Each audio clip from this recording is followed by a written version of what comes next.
여러분 안녕하십니까, 박영환입니다. 한 주간 있었던 뜨거운 정치권 이슈를 다뤄보는 국민 맛수 시작합니다. 자, 민생 법안 합의 처리 분위기로 그런 분위기 형성됐던 국회에 민주당 전현희 의원의 살인자 발언이 암초로 등장했습니다. 또한 광복절 행사는 김영석 독립기념관장 임명 논란이 격화되면서 반쪽으로 치러졌죠. 또 김경수 전 경남지사 복권, 또 민주당 전당대회는 명파리 발언 후폭풍 등 여러 가지 정치 현안을 놓고 뜨겁게 한번 토론을 하겠습니다. 국민의힘 윤희석 선임 대변인 그리고 소영주 전 민주당 부대변인 나왔습니다. 반갑습니다. 네, 네. 반갑습니다. 자, 그러면 바로 국민맛수 첫 번째 주제로 가볼까요?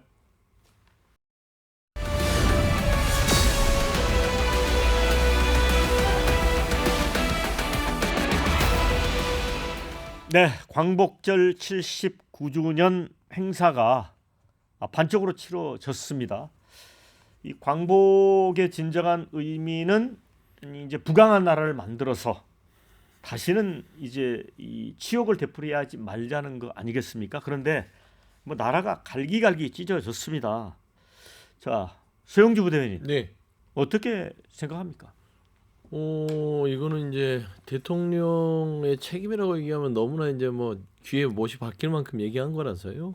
저 현상을 얘기하면 뭐 어떤 역대 정부나 마찬가지로 대통령은요, 국론을 통합하고 그리고 국민의 여러 가지의 분열 양상을 조정하는 역할을 하는 것들이 대통령의 가장 큰 덕목임에도 불구하고 김영석 씨라는 분을 독립기념관장으로 인사를 고집하면서 광복절을 정말 이 두동강이 나는 이런 행사로 만들어 버렸단 말입니다.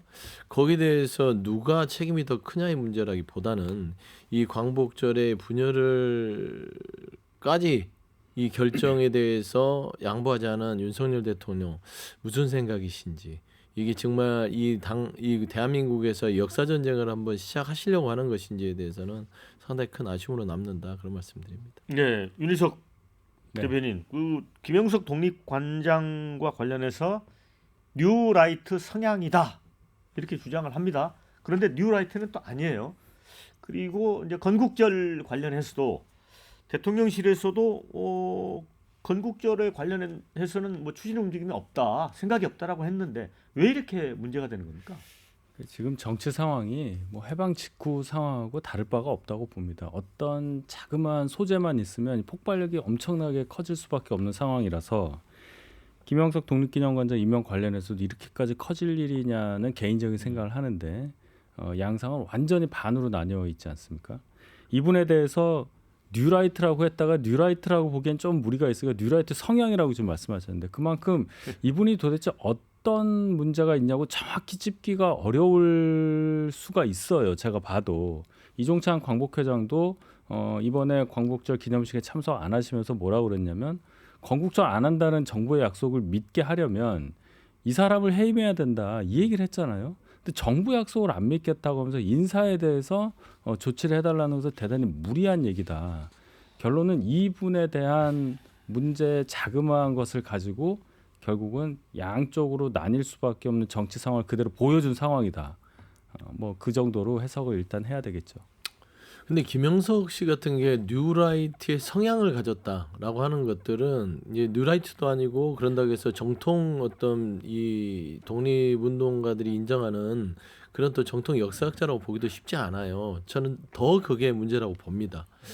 그냥 저는 이제 뉴라이트 성향에 대해서 가장 우려스러웠던 건 김영석 씨의 발언인데, 우리가 1919년부터 45년까지 일본의 어떤 그런 지배하에 있을 땐 법적으로 일본 국적인 거 아니냐라는 말을 했어요. 근데 일본 국적이라는 말을 따지는 게 말하자면은 이 독립운동의 역사에 반하는 뉴라이트의 성향이 아니라 뉴라이트에 준하는 것입니다. 예를 들면 아주 단순한 논리예요. 아무리 일본 국적을 가졌다고 인정을 우리가 법적으로는 하더라도 이 정신은 그 법을 따지는 게 아니잖아요. 그러면은 일본 국적을 가졌다면 당시 임시정부 자체는요, 뭐냐면 반국가 세력입니다. 일본이 봐서는. 그리고 독립운동하는 사람들은 테러리스트입니다. 그리고 거기에 있어서 일본에 대한 국적을 부정하는 사람들은 뭡니까? 그러면 결국에는 이 일본의 입장에서는 전체적으로 대한민국 당시 우리 조선민족에 대해서는 결국 그냥 일본에 대항했던 하나의 반국가 세력으로서 의지할 수밖에 없기 때문에 이거는 넓게 봐서는 임시정부를 부정하고 결국에 1948년 건국절에 대한 것들에 힘을 더 실어주는 성향을 가지고 있어요. 그렇기 때문에 김영석 씨는 저는 그래요. 대통령이 임명을 했는데 철학이 좀 애매한 상황이면 본인이 독립기념관장으로서 많은 독립운동가의 단체의 반발을 이겨내면서 그 자리에 앉아있고 싶은지 저는 김영석 씨의 책임이 가장 크지 않냐 좀 생각합니다. 글쎄요. 일본 국정 얘기는 저는 그렇게 듣지 않았어요. 지금도 마찬가지지만 어떤 한 국가가 성립하는 과정에 있어서 국제사회로부터의 승인도 중요하지 않아요? 그 과정에서 뭐 열강들 또는 다른 나라들의 승인을 얻을 만한 국가로서의 국채가 없었던 상황이었다. 그래서 우리가 올림픽 참가도 태극기를 달지 못하고 일장기를 달고 나갔다가 일장기 말소 사건 뭐 이런 것도 있었잖아요. 네. 그 부분을 지적을 한 거라고 저는 생각을 하고 그러한 발언을 자꾸 확대해서 그래서 이 사람은 독립운동을 부정하고 48년 정부 수립만을 건국 시점으로 보는 사람이다. 이렇게 건국절 논란과 연결시켜서 공격하는 것은 논리적으로 맞지 않다. 그리고 이분에 대해서만 자꾸 공격을 하는데 이분 때문에 이 논란이 촉발된 게 아니잖아요. 이 초점이 잘못됐다. 저는 그렇게 지적하고 싶습니다. 네. 그런데 김영섭 독립기념관장 임명을 놓고 이제 여당 내에서 여러 가지 좀 다양한 얘기가 나왔습니다.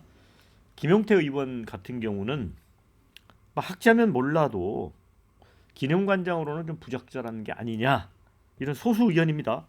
철회하라 이런 주장도 했어요. 반면에 신지호 이제 국민의힘 전략기획부총장은 김 관장 인사에 반발하는 그 이종찬 광복회장을 향해서 일본 극우의 기쁨조다 이런 표현까지 했다가 이제 결국 사과를 했죠. 네. 그리고 한동훈 대표는 인사에 대해 이견이 있을 수 없다.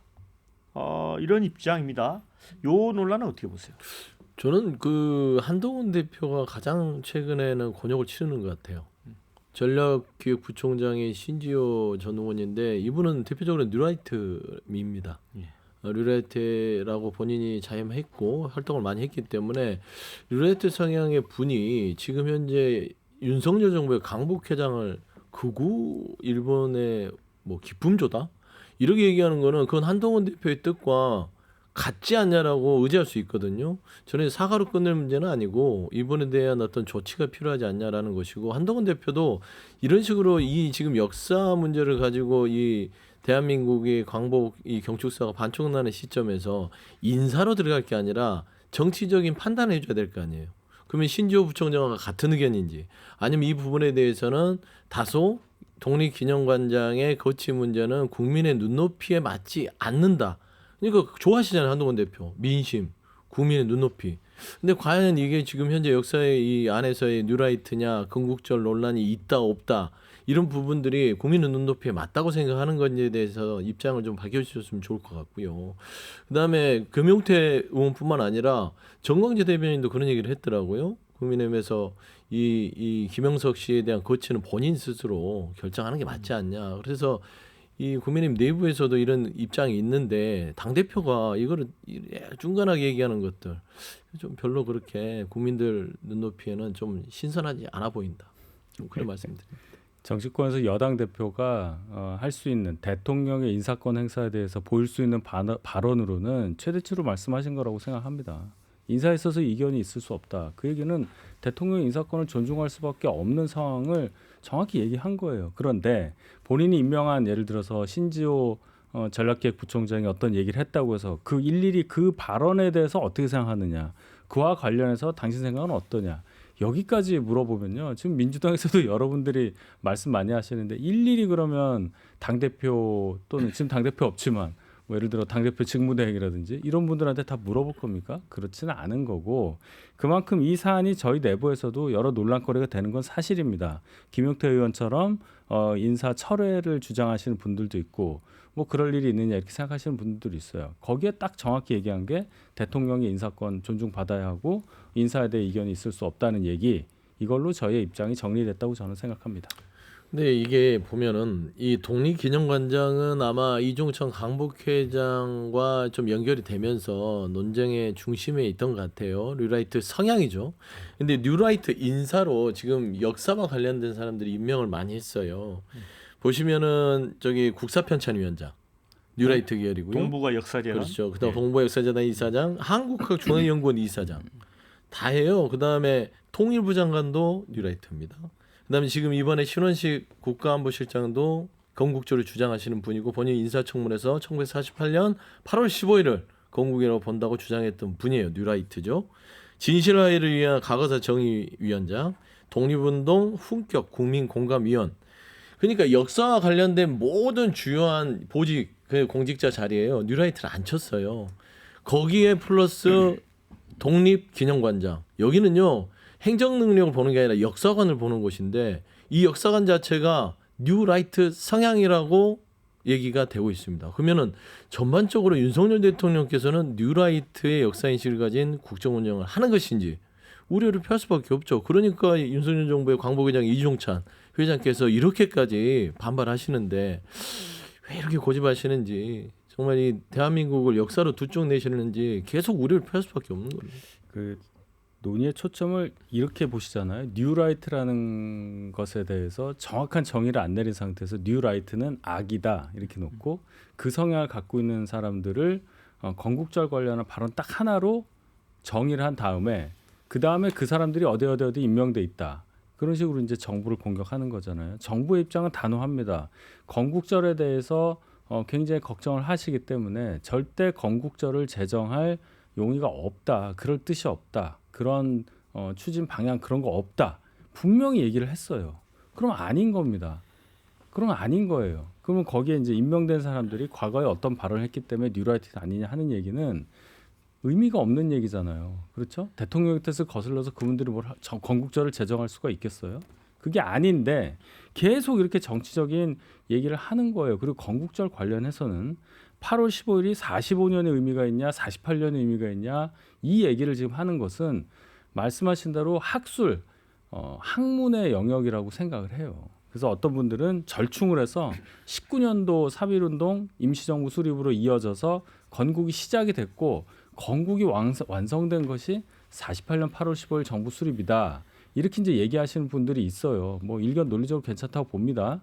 근데 이런 주장 또는 뭐 언제 어떻게 앞에 거는 부정하고 뒤에 것만 하냐 아마 그런 분들은 환영받지 못할 거예요. 제가 봐도. 그러니 시각의 차이에서 나오는 자그마한 표현 차이를 가지고 이렇게까지 공격할 일은 아니다. 학문적 영역으로 맡겨두자는 그런 의견에 저는 전적으로 동의하고 싶습니다. 그러니까 학문적인 영역을 하실 분들은 학문의 영역에 몰아서 하면 돼요. 공직자라는 자리에 특히나 독립기념관장 역사학식을 얘기했는데 건국절 하나만 가고 따지는 건 아닙니다. 그러니까 뉴라이트라는 개념 자체는 식민지 근대화론이 가장 큰 축인데 결국엔 그겁니다. 일본의 침탈의 역사, 일본이 힘으로써 대한민국의 나라를 뺏었잖아요. 이 부분들을 잊지 않고 우리가 이 교훈을 얻어서 절대로 어떤 우리가 이제 나라를 뺏기는 일 없도록 힘을 기르자 이런 취지를 계속 되살리는 것인데 그러려면 헌법에 수록된 임시정부의 적통 임시정부를 이어서서 독립운동까지 이어지고 45년의 광복까지 이 일련의 과정인데 뉴라이트는 식민지 근대화를 통해서 일본이 이 식민지를 통해서 우리에게 많은 이득을 줬다라는 것이에요. 그러니까 이게 건국절의 논란은 건국절이 한다 안 한다의 문제가 아니라 건국절이 인정하는 순간 이 19년부터 45년 그리고 임시정부의 이런 헌법적 정신을 아예 부정하는 거기 때문에 저는 박근혜 전 대통령도 이 뉴라이트 부분에 있어서 역사교과서에 실으려다가 국민적인 저항이 못 이겨서 내려놨던 그런 현명한 선택을 했단 말입니다. 그렇기 때문에 지금 이 논란의 어떤 단초가 되는 것이기 때문에 윤석열 대통령은 역대 보수 정부에서도 국민의 여론을 이겨먹지 않은 역사인식을 이렇게 거세게 밀어붙이는지 우려를 할 수밖에 없는 거 아니겠어요? 자, 여기서 건국절 부분은 제가 좀 정리를 하겠습니다. 그 임시정부가 이제 1941년도에 그 이 건국 강령이라는 걸 발표를 합니다. 그런데 그때 당시에 독립투쟁을 복국 단계, 또 주권국가 성립을 건국 단계로 이렇게 나눠서 개념화를 해요. 이미 그때도 이렇게 정리가 끝난 사안입니다. 그래서 어찌 보면 3.1운동 또 광복절, 대한민국 정부 수립 각각 기념하면 될 일이고 네. 또 미국에는 독립기념일 있고 프랑스에도 혁명기념일이 있는데 건국절이 없어요. 사실 부질없는 정치 싸움 같다는 생각이 들어요. 저도 예. 똑같이 생각합니다. 예. 그냥 8월 15일이면 우리가 이게 45년을 기리는 날이냐, 48년을 기리는 날이냐, 그 전까지는 다 45년으로 생각을 했단 말이에요. 어느 순간에 정부, 건국 뭐 이렇게 가니까 그럼 앞에는 임시정부는 어떻게 되는 거지? 이런 논란이 들어갔단 말이에요.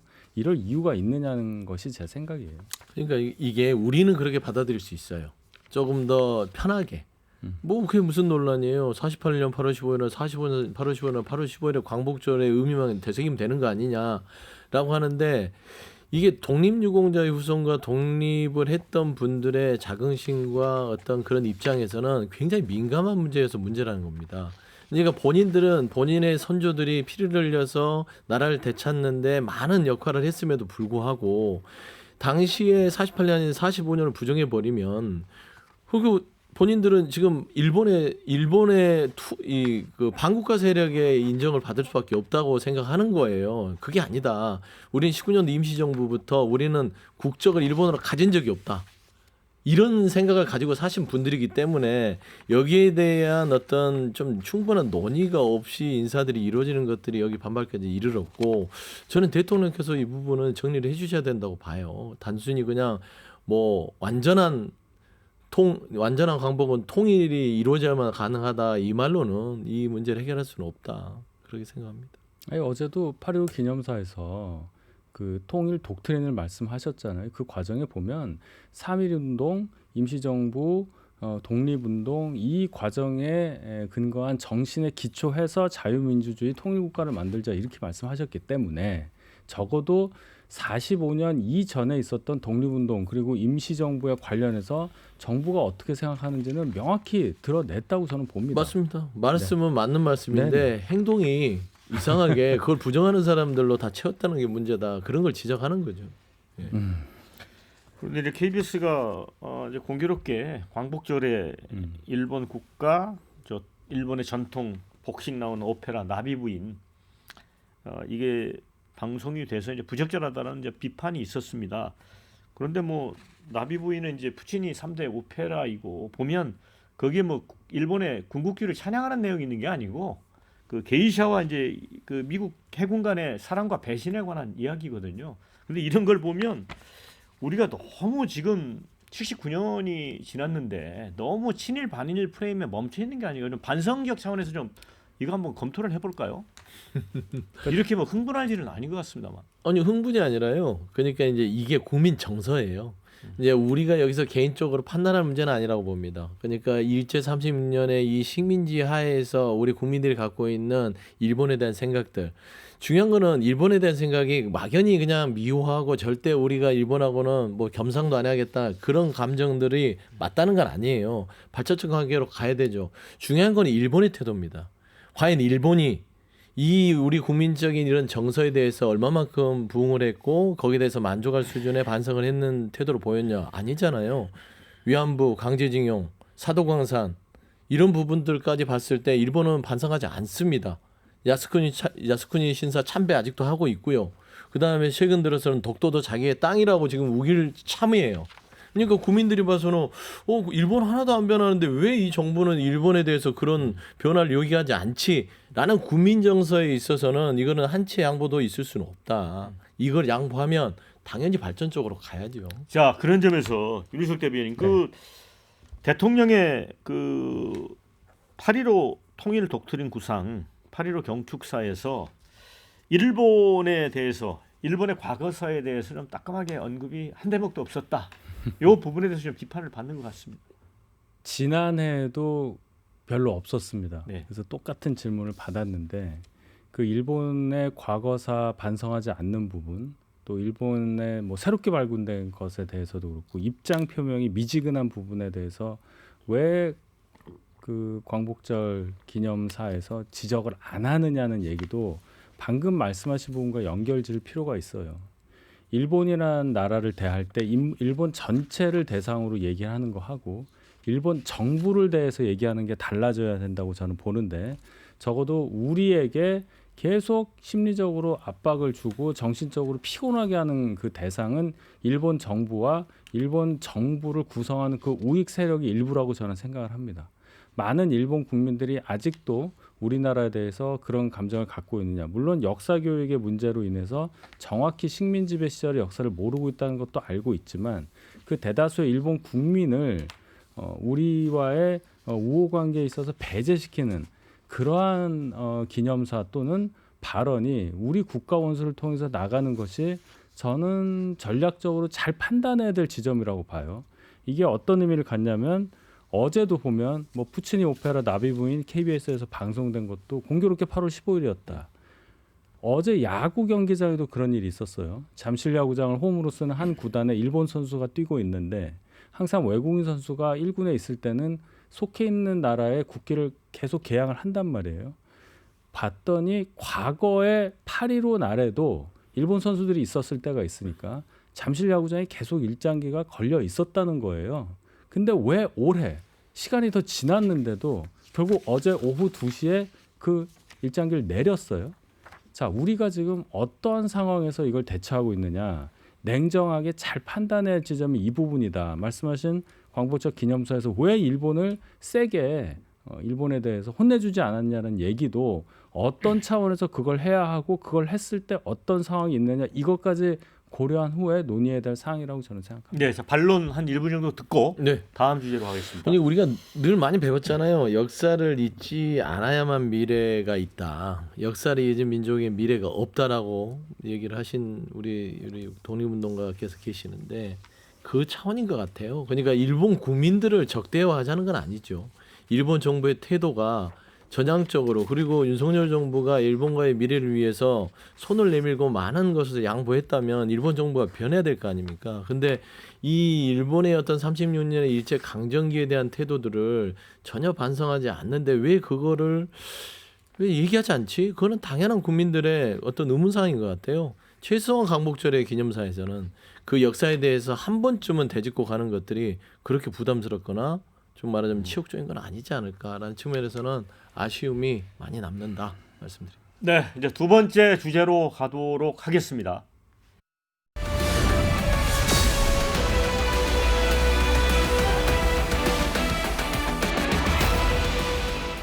네, 이제 국회가 이제 극단적 대치를 해왔는데 이른바 이제 견해차가 없는 무쟁점 법안에 대해서 좀 합의 처리하는 분위기로 갔었습니다. 그런데 민주당 전현희 의원이 권익위 국장 사망 사건을 언급하면서 이제 김건희 여사를 살인자라고 이야기를 했습니다. 그러면서 이게 지금 전국이 얼어붙고 있습니다. 자, 그렇다 보니까 이제 여당에서는 이런 주장까지 하죠. 이재명 대표는 그럼 연쇄 살인자냐? 자, 이게 우리 국회 수준이 이렇게까지 돼버렸습니다. 어떻게 보세요? 아휴, 참 저도 이런 단어가 그 국회 안에서 국회의원들끼리의 발언 중에 나올 수 있느냐는 걸 생각해 본 적이 없어요.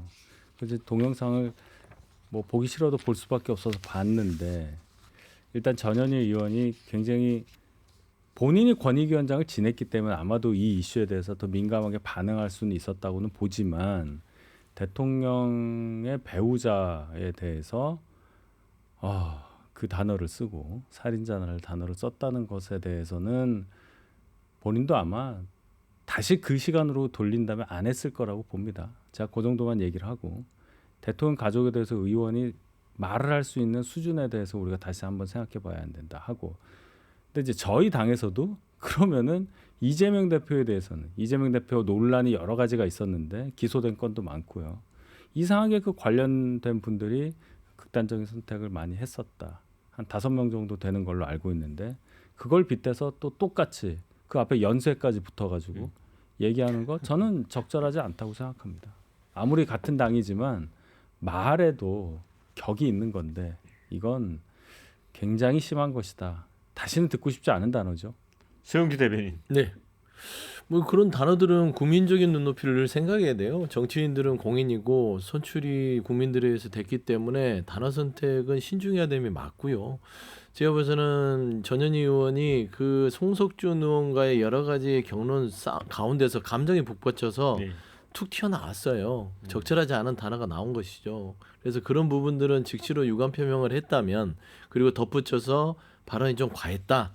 내가 얘기하고 싶었던 것은 김건희 여사가 받은 명품백 때문에 권익위의 부패를 담당했던 국장이 죽음에 이르게 한 것들이 과연 이게 그냥 넘어갈 일이냐? 이 부분에 대해서는 대통령 부부가 책임을 통감해야 된다. 이 정도만 얘기했어도 나쁘지 않았을 것 같은데 이 단어 자체를 규정을 해버렸잖아요.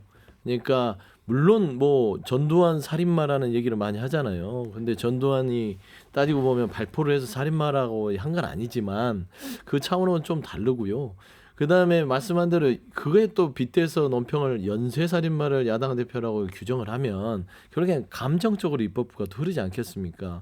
앞서 얘기했듯이 비쟁점 법안에 대해서는 우리가 어떤 다른 어떤 이견 있는 차원에서는 정쟁을 빼고 통과시키자고 합의한 마당에 이 단어 한마디로 서로 간에 또 비쟁점 법안마저 좀 표류돼 버리는 상황이면 이건 아니다. 입법부가 좀 감정적으로 흘러 되겠어요?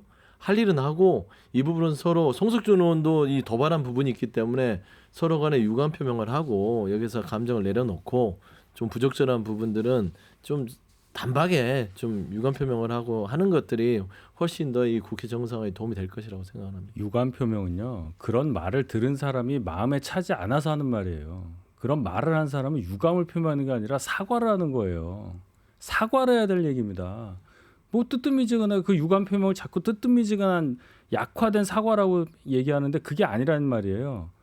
또는 약화된 사과를 한다고 하더라도 지금은 그런 약하게 말할 상황이 아니지 않습니까? 정말로 절절하게 사과를 할 상황이에요. 이거는 양쪽 다 어떻게 그런 단어를 씁니까? 그리고 뭐 전현희 의원 퐁당퐁당해서 지금 3선인데 그럼 5선급 3선에서 국회를 우습게 봐서 그런지는 몰라도 그 자리에서 어떻게 이렇게 고함을 치르면서 저는 깜짝 놀랐습니다. 전현희 의원 개인을 제가 얘기하는 것보다는 국회 문화가 어느 정도 국회 문화에 익숙해진 사람들은 다 저럴 수 있다고 저는 생각하거든요. 굉장히 오염된 상태에 있는 국회다. 이 국회를 그대로 놔둘 경우에는 정말 국민들로부터 아무런 존재 가치 없는 국회가 될 것 같아서 너무 걱정스럽다는 이제 상황 좀 말씀드립니다. 봐야 될 것 같은 게 저도 그 이 청문회 장면을 봤는데 송성준 의원이 좀 고약하게 도발을 했어요. 그러니까 사실은 맞죠. 김건희 여사가 그 300만 원짜리 디올 명품백을 받아서 그걸 권익위에서 이걸 아무 상관이 없다. 받아도 된다라는 그 과정에 25년을 권익위에서 본인의 모든 삶을 걸고 부패 방지에 있어서의 업무를 했던 분이 이거를 그 안에서 말을 못하고 양심의 어떤 화인을 맞은 거죠. 말하자면 심리적 살인을 당한 거예요. 그러면서 극단적인 선택을 하는 것들은 유서에 남아 있습니다.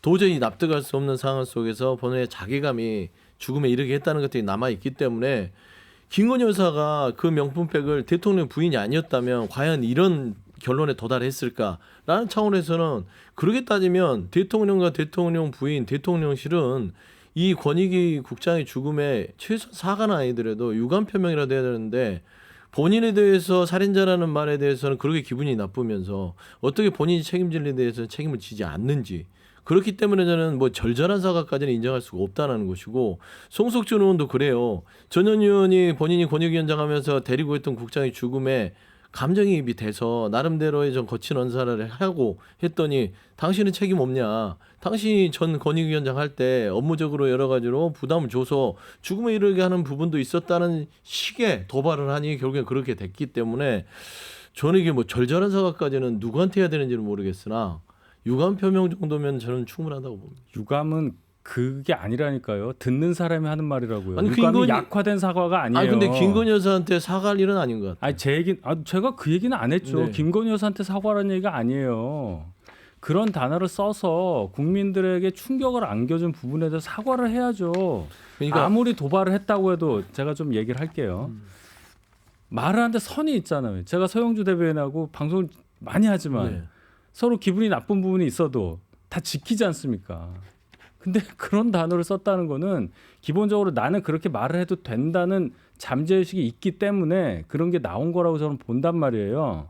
그럼 국회의원 스스로가 국회의 권위와 국회가 갖고 있는 국민에 대한 영향력에 대해서 작게 생각하고 그 선을 넘었다는 부분에 대해서는 개인적으로 전현 의원이 사과할 부분이고, 권익위 국장의 죽음과 관련된 논란은 다른 것으로, 다른 논란으로 얘기를 해야 될 거다. 지금 얘기하는 거는 전현 의원이 그 단어를 썼다는 부분에서 얘기하고 있는 거니까 여기에 대해서 얘기하자. 저는 사과해야 된다고 생각한다는 그러니까 거예요. 제가 얘기하는 거는 이 사과의 주체를 김건희 여사한테 절절한 사과를 얘기했기 때문에 얘기한 것이고, 국민한테 사과를 하는 것을 인정해요. 제가 김 여사한테 아니, 그러니까 사과란 제가 말씀 그렇게 한 적이 들었기 또- 없어요. 그러니까 사과의 주체를 안 밝혔기 때문에 제가 주체는 듣기로는 전현이 사과의 대상에 대해서는 얘기 안 했어요. 그러니까 사과의 대상을 김건희 여사라고 했기 때문에 저는 네. 그 얘기를 한 것이고, 국민에게는 국민의 눈높이에 안 맞기 때문에 사과를 하는 자. 것은 제가 나름대로 동의할 수 있다. 네, 자 거기까지 듣도록 하겠습니다.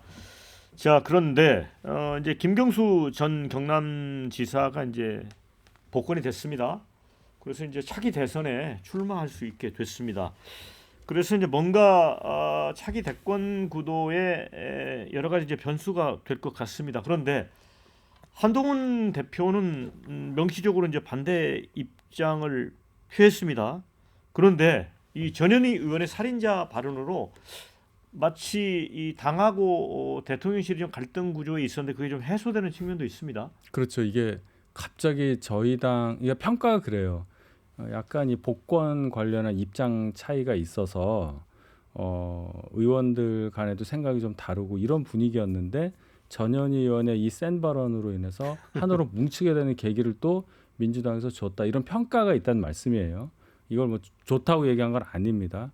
근데 어쨌든 이 논란이 그만큼 컸다는 거고, 복권 논란 관련해서는 뭐 지난주에 하도 많이 얘기를 했으니까, 이번 주에도 계속 얘기를 했으니까 일단 김경수 지사 이제 복권이 됐으니까 복권이 옳으냐 마냐 이 얘기는 차치하고. 근데 예. 한동훈 대표는 그냥 법률가 출신의 입장에서 원론적으로 그걸 반대한 건지 어떤 다른 또 속뜻이 있는 건 이게 궁금하거든요. 두 가지죠, 두 가지.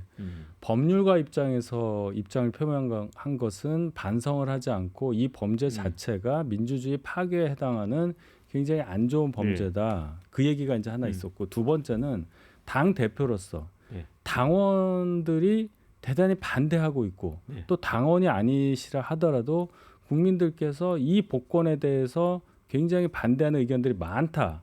이것을 당 대표로서, 여당 대표로서 대통령에게 전달한다. 그 두 가지 차원에서 반대 의사를 밝힌 것이라고 저는 해석합니다. 그런데 그런 또 반론도 있더라고요. 그렇다면 이제 국정농단 사건과 관련된 조윤선 전 장관이나 또 원세훈 전 국정원장 같은 경우도 포함해서 한동훈 대표가 같이 복권이나 사면에 반대했어야 되는 거 아니냐. 그러니까 그것은 대통령 입장에서 이제 사면 복권권을 행사하는 과정에서 양쪽 균형을 생각해서 나온 것일 거예요.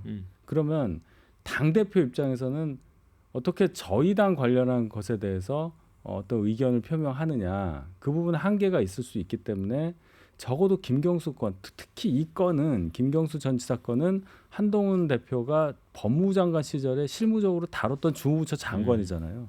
그러니까 의견이 특별하게 더 있을 수 있기 때문에 이 건에 대해서는 특별하게 딱 그 부분만 찝어서 의견을 표명한 거라 저는 그렇게 보고 싶습니다.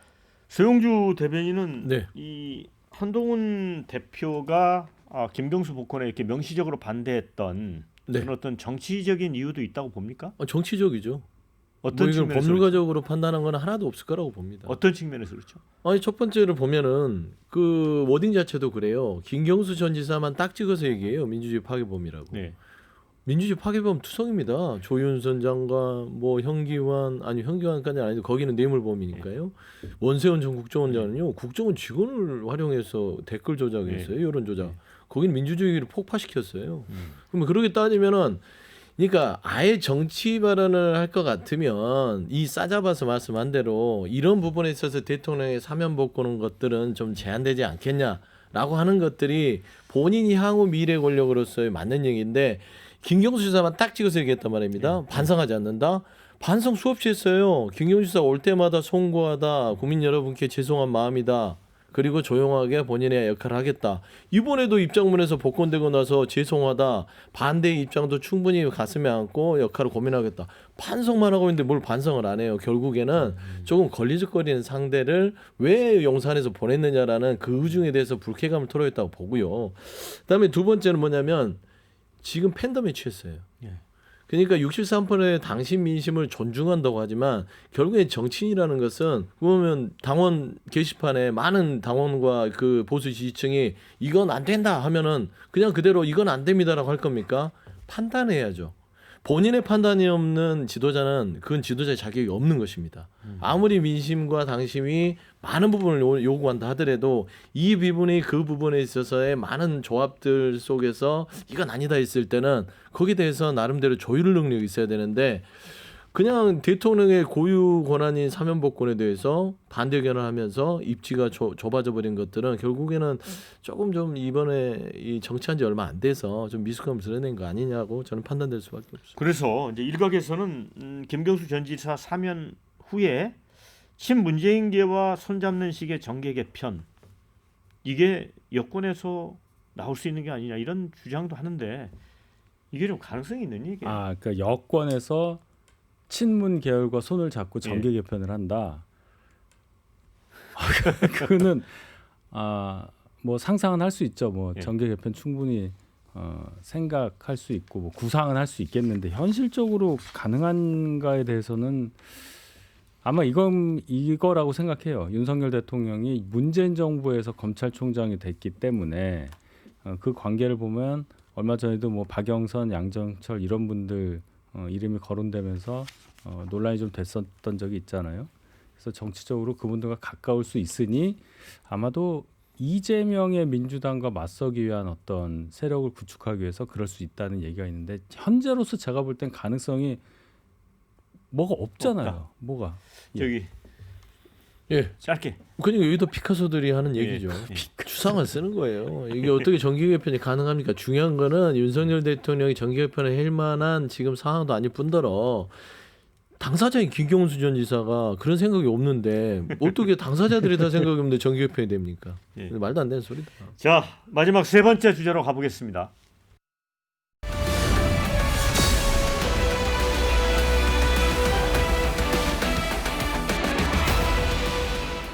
자 이제 민주당 전당대회가 그동안 뭐 있는지 없는지도 모르겠다 이렇게 관심도가 떨어졌었는데 그 정봉주 후보가 이재명 파리 세력 척결하겠다 이렇게 이제 주장을 하면서 갑자기 이제 관심을 끌고 있습니다. 현재 이제 최고위원 누적 득표율 초창기 1위로 나가다가 이제 김민석 후보에 빌려서 2위로 가고 있습니다. 자 서영주 대변인, 네. 이게 이제 승부수를 던진 거라고 봐야 됩니까? 승부수죠. 통할까요? 승부수니까 그거는 봐야 알죠. 통할까요 하는 것은 이제 이거는 묘책이라고 하는 것인데 말하자면 승부수는 이게 하이리스크 하이리턴이에요. 예. 그러니까 본인이 여기서 던졌을 때 본인이 판단했을 거고 이런 추이를 봤을 텐데 저는 통할 거라고 좀 확신한 것 같아요. 왜냐면은 정봉주 후보가 예전에 개인적으로 나눈 대화가 한번 공개된 적 있지 예. 않습니까? 그리고 그때 타격을 심각하게 입을 거라는 얘기가 있었고 당시에 강성 지지층이 공격이 있었어요. 그럼에도 불구하고 2, 3일 뒤에 있었던 그러니까 다른 선거 말고 경기도 이 전당대회 성적표가 나쁘지 않았어요. 그러니까 3등이긴 했으나 2등 같은 3등. 내가 이재명 대표를 아주 매몰차게 이거는 뭐 이재명 대표를 직격했어요. 그렇잖아요. 내가 가만두지 않겠다. 그러면은 이 정봉주 후보는 둬줘서는 안 돼요. 근데 그 순위를 유지했기 때문에 그 경기도 판세를 보고 나서 명파리 척결을 던지면 결국에는 흥행에 대한 투표율 제고 그다음에 나머지 서울 전당대회 권리당원 21만입니다. 그러면 경기도보다는 21만의 포션이 더 나올 공산이 커요. 왜냐하면 정봉주 후보의 정치 기반이 서울이에요.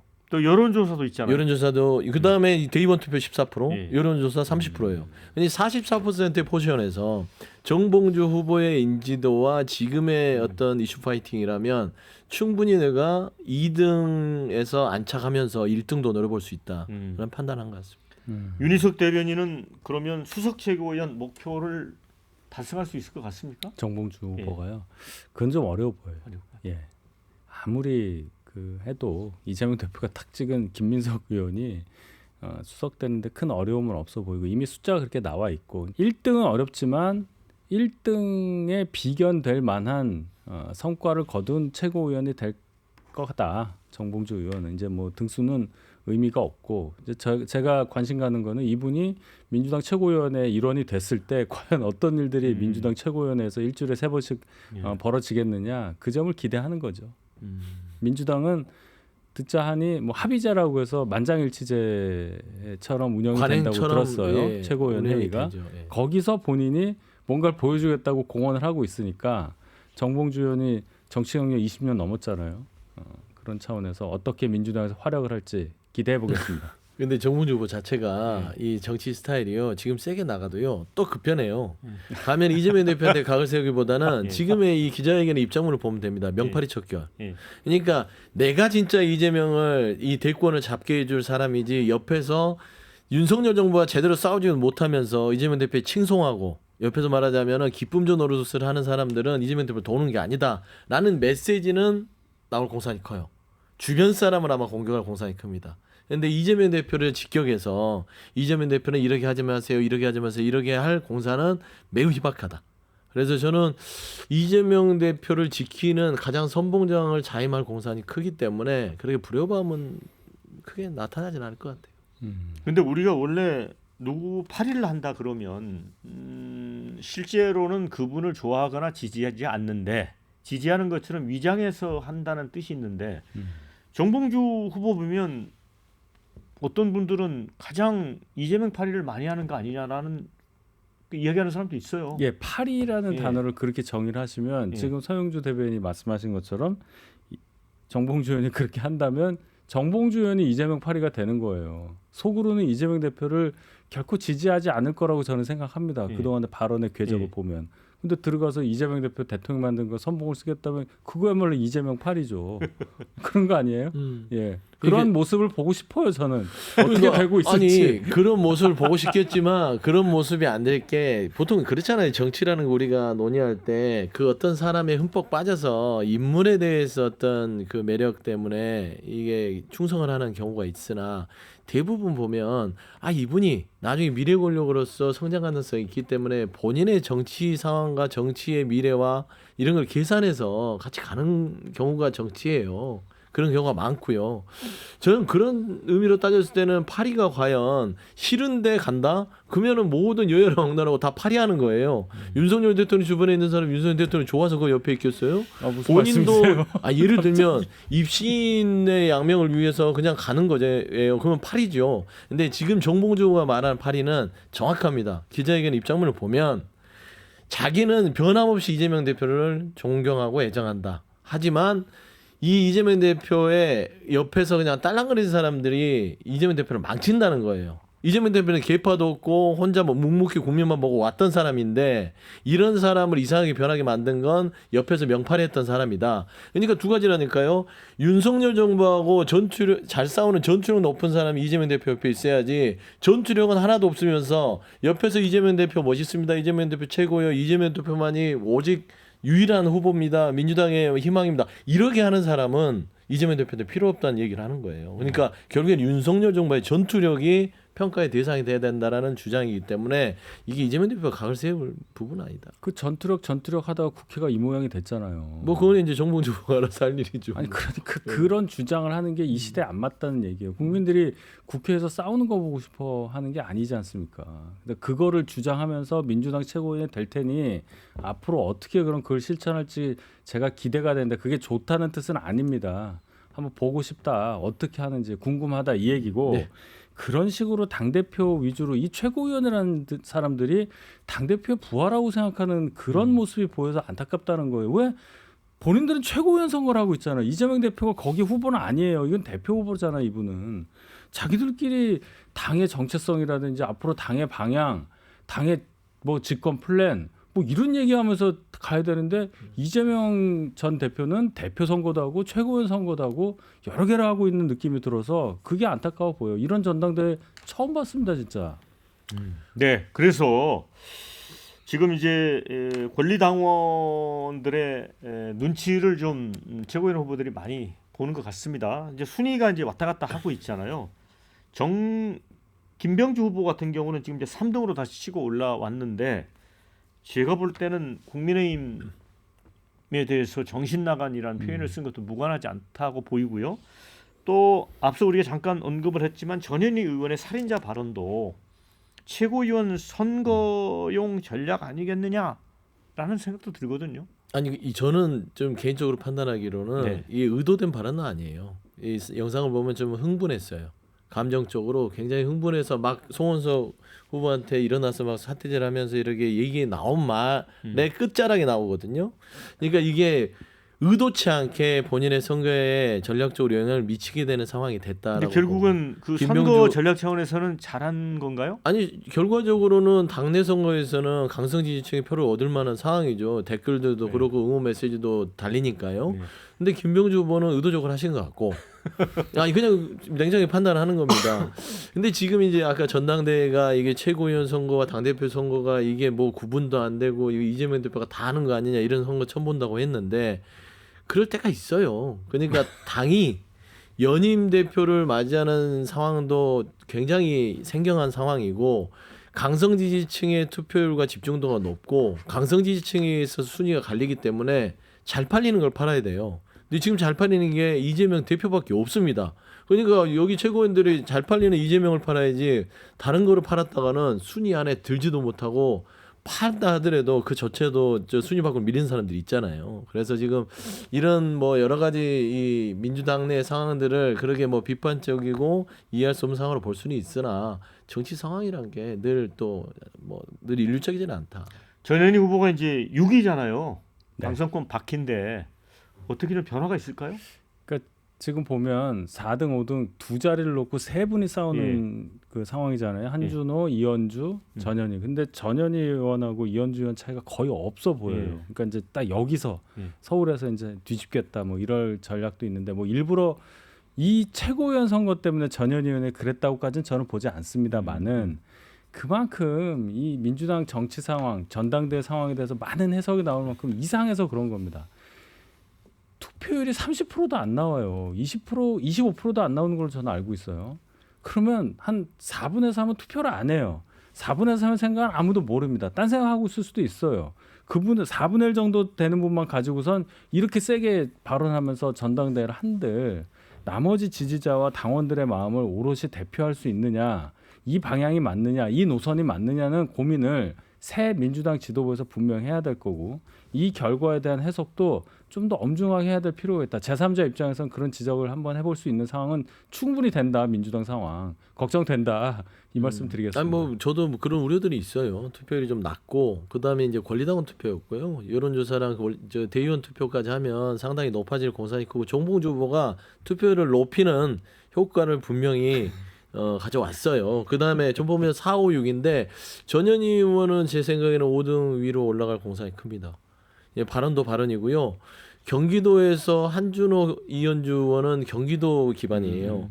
근데 전현희 의원은 서울 기반입니다. 서울에서 강남도 있었고요. 지금 이제 저 위에 그 성동구에 있잖아요. 그렇기 때문에 서울 투표에서 권리당원 투표를 얻고 인지도 측면에서도 떨어지지 않습니다. 저는 따지고 보면은 이현주 의원이 지금 5등을 지킬 수 있을지 그런 부분들. 그다음에 한준호 의원도 물론 표차는 좀 많이 벌려놨으나 마지막에 국민여론조사와 대의원 투표에서의 인지도 싸움에서는 또 서로가 유리불리가 있거든요. 근데 전현희 의원은 5등 안에 들 것 같은 개인적 판단이 있습니다.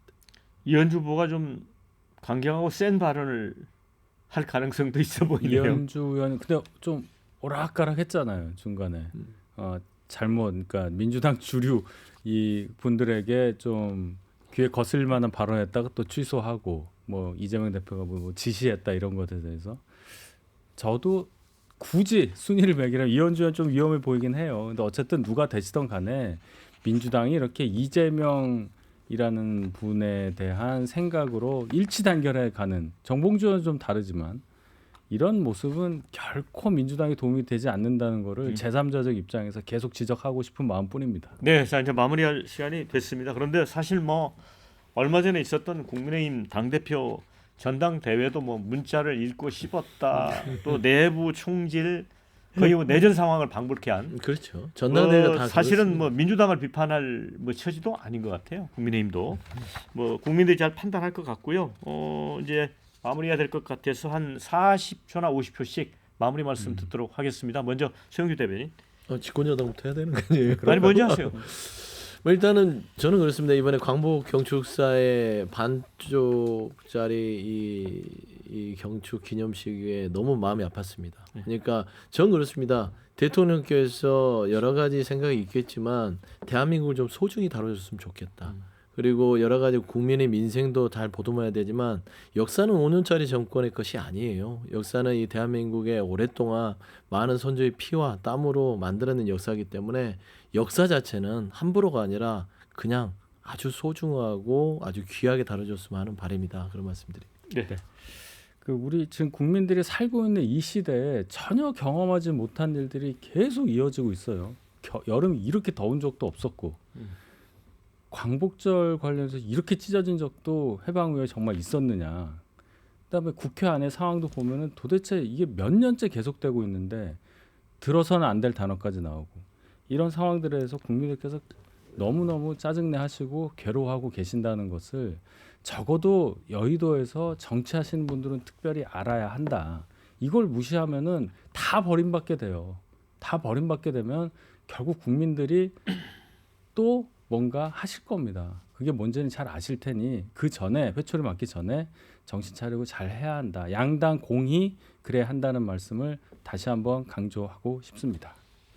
네, 제가 저 기록을 찾아보니까 지난해 1인당 GDP가 일본이 33,000달러, 우리가 32,000달러. 경제적으로는 사실 우리가 일본을 이제 극복을 했습니다. 그러니까 꿀릴 이유가 전혀 없고, 근데 어쨌든 반일, 친일 이렇게 해서 뭐 특히 이제 정치권이 가세하면서 시끄러운데 좀 이런 걸 좀 성숙한 모습으로 국민들이 먼저 극복을 했으면 좋겠다는 생각이 듭니다. 자, 두 분 수고 많으셨고요. 저는 다음 기회에 찾아뵙도록 하겠습니다. 자, 수고하셨습니다. 감사합니다.